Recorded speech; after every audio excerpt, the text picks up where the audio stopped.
നമസ്കാരം, ടാരോനാഥത്തിലേക്ക് എല്ലാവർക്കും സ്വാഗതം. ഇന്നത്തെ റീഡിംഗ് നിങ്ങളും നിങ്ങളുടെ ആ പ്രിയപ്പെട്ട ഒരാളുമായിട്ട് തമ്മിലുള്ള നിങ്ങളുടെ എനർജി എങ്ങനെയാണെന്നും നിങ്ങൾ തമ്മിലുള്ള റിലേഷൻഷിപ്പിൻ്റെ എന്താണ് ആ ബാലൻസിങ് എനർജി എന്നും തിരിച്ചറിയാൻ വേണ്ടിയിട്ടുള്ള റീഡിംഗ് ആണ്. ഈ റീഡിങ്ങിൽ നമുക്ക് യൂണിവേഴ്സിൽ നിന്നൊരു ഗൈഡൻസ് ലഭിക്കുന്നുണ്ട്. അപ്പോൾ നമുക്ക് ഈ റീഡിങ്ങിന് വേണ്ടി 3 കാർഡുകൾ എടുത്ത് എന്താണ് നിങ്ങൾ തമ്മിലുള്ള റിലേഷൻഷിപ്പ് എന്ന് നമുക്കൊന്ന് തിരിച്ചറിയാം.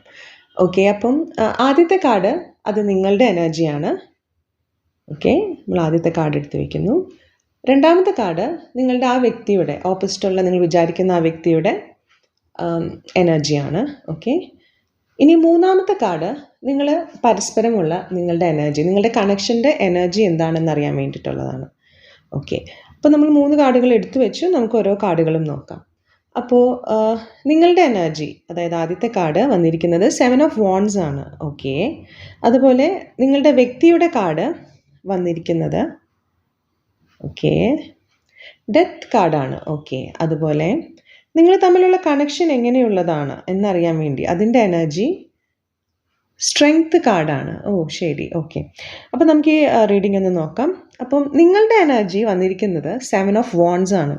7 ഓഫ് വാൻഡ്സ് പറയുന്നത് നിങ്ങളിപ്പോൾ ഒരു അറ്റ് പ്രസൻറ്റ് ഒരു ഡിഫെൻസീവ് എനർജിയിലാണ്, ഒരു ഡിഫെൻസീവ് മോഡിലാണ്. നിങ്ങളുടെ ഈ ബന്ധത്തിലുള്ള സ്ഥാനം അതിനെയൊക്കെ പ്രൊട്ടക്റ്റ് ചെയ്യാൻ വേണ്ടി വളരെ ബുദ്ധിമുട്ടുന്ന ഒരു അവസ്ഥയാണ് ഇപ്പോൾ കണ്ടുകൊണ്ടിരിക്കുന്നത്. ചിലപ്പോൾ നിങ്ങൾക്ക് തോന്നുന്നുണ്ടാവാം എത്ര ഫൈറ്റ് ചെയ്തിട്ടും ഒന്നും മുമ്പോട്ട് പോകുന്നില്ല എന്നുള്ളത്.